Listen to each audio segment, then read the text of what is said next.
네, 안녕하세요. 통합내센터 성남판교의 이서아라고 합니다. 또 저 입학사정관이자 부모 마인드셋 연구소 송미정 박사님을 모시고 교육 정보에 대해서 한번 나눠볼 건데요. 특히 9월로 다가온 복잡한 대입 수시 전형에 대해서 얘기를 나눠보려고 합니다. 네, 안녕하세요. 네, 요즘 너무 바쁘시죠? 네, 바쁩니다. 수시 원서 접수 디데이가 코앞으로 다가왔거든요. 그렇더라고요. 수시 전형이 이제 학생부 종합 전형, 교과 전형, 논술 전형 세 가지인데 원서를 마무리하는 지금 이제 놓치면 후회하는 세 가지. 인문 논술은 논제 파악하고 구성하는 게 중요합니다. 그리고 이제 인문계에서 인문 논술이 조금 이제 가미되거나 아니면은 통계가 들어가는 경우가 있고요. 수리 논술은 수학이 일단 진도가 다 나간 상태에서 준비하는 게 효율적이에요. 짧고 임팩트 있게. 경시를 준비했던 학생들은 익숙해 하겠지만은 그렇지 않은 학생들은 수능 끝남과 동시에 완전히 몰입해야 됩니다. 인문 논술은 고2 겨울방학부터 꾸준히 준비해도 괜찮았어요. 왜냐면은 그 사탐 과목과 연계되는 부분이 많기 때문에 익숙해서 인문 논술 수료하는 학생들은 이제 여름방학에 대학별 기출을 풀어봤을 겁니다. 다만 수능 전에 논술 시험이 있는 몇 개 학교를 지원한 학생인 경우에 이제 특히 이제 홍대나 연대 같은 경우가 미리 시험을 먼저 보거든요. 연대 논술은 9월 23일 바로 있습니다. 네. 이제 상위권 학생들 같은 경우 또는 논술에 자신 있으면 이 최저 기준이 없기 때문에 정말 지원해 볼 만한 학교라고 생각을 해요. 수능 부담이 있지만 좀 기회를 소중하게 해서 해보길 바랍니다. 둘째, 수능 최저 기준 절대 지키자. 강조를 해도 모자람 없는 부분인데요. 내가 맞출 수 있는 현실적인 점수를 예상하고 써야 하는 거죠. 소중한 카드를 낭비하는 경우가 나중에 생기는데 뭐 5강 탈했다, 6강 탈했다 그런 엄청난 얘기를 듣게 됩니다. 그리고 이제 셋째, 의대의 그 수리 논술 두려워하지 마라. 논술 전형 자체가 각 전공마다 소수를 뽑아요. 뭐 3명, 5명. 거의 로또 아니냐는 이제 자포자기 목소리가 나오는데요. 특히 의대 지원자들 사이에서도 말이 많은 전형입니다.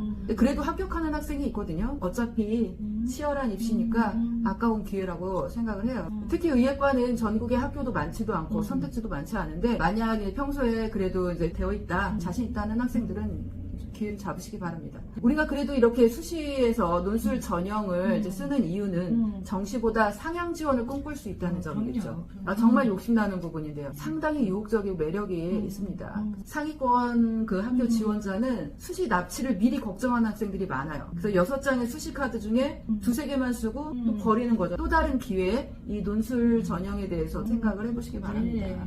뭐라도 좀 해야 되는 시기니까요. 네네, 그쵸. 왜냐면 제가 이런 수리 논술은 이제 증명이나 이런 것이 중요하다고 말씀드렸는데, 뇌파뿐 아니라 수학에도 전문가시잖아요.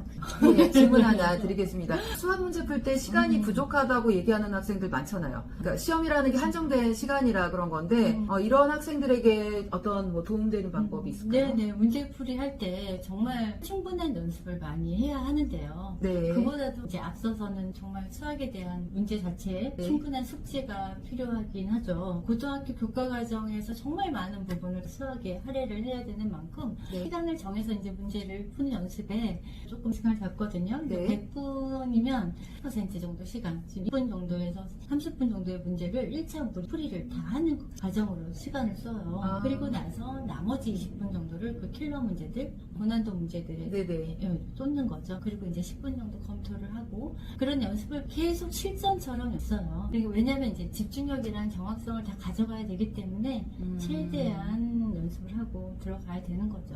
그러면은 통합내센터에서 하는 뉴로 하모니 집중력 향상 프로그램 있잖아요. 그건 이제 최소한 6개월이나 이제 좀 전에부터 준비를 해야 되는 건데, 그러면은 이제 수험생들은 그런 훈련을 할 수 없는 상황인데, 좀 이렇게 집중력을 그래도 올릴 수 있는 그런. 그러면 공부 컨디션을 빠르게 회복하는 방법을 알려드릴게요. 공부에는 전제협과 손해를 굉장히 크거든요. 전제협은 알겠는데 손해는 운동하는 부분에서 쓰는 뒤에 있는 뇌거든요. 근데 이제 신경학자 데니얼 애니먼이 그의 연구에서 손해가 활성될수록 어려운 문제를 해결하는데 도움이 된다라는 공부할 때는 그냥 손해가 자연스럽게 활성이 되는데 전제협이 가부하가씩 돼버리면 너무나 어려운 문제가 풀어져 버리면 공부가 안 되거든요. 그때는 그 전문가들이 휴식을 해라, 걸어라 라고 얘기를 하잖아요. 그게 소뇌를 활성시키는 데 도움이 돼요. 네, 걷기에는 시간이 부족하다라고 하면 네. 스트레칭이라도 손을 좀 활성시키는데 도움. 그리고 네. 이제 집중력을 좀 향상시키는 방법의 한 가지는 네. 손을 좀 자극해서 뇌를 좀 깨워주세요. 손을요? 네네. 좀 눌러보세요. 이렇게 네, 꾹꾹 눌러보시고 네. 이러면 내 영역에 손에 해당하는 신경세포가 네. 30% 손에 있거든요. 네. 그래서 뇌 활성도가 좀 높아지고 네, 좋은 방법이에요. 네, 집중력을 높일 수가 있고요. 네. 그리고 이거는 멘탈의 문제인데 주변의 소음을 좀 우리가 친구들 중에 이렇게 시험지 확 넘겨버리거나 네. 쓸 때 소리 나게 쓰거나 이런 친구들이 꼭 시험장에 가면 있어요. 네, 그쵸. 그거를 한번 신경 쓰기 시작하면 계속 그쪽에 음. 예민해지거든요. 그쵸. 그거를 이제 한번 인식을 하는 거예요. 그거는 새소리다, 바람소리다, 이렇게 자연스러운 소리다라고 한번 인지를 해주면 좀 좋거든요. 근데 그럼에도 불구하고 내가 저희 신경이 쓰이겠다라고 하면 네. 귀마개.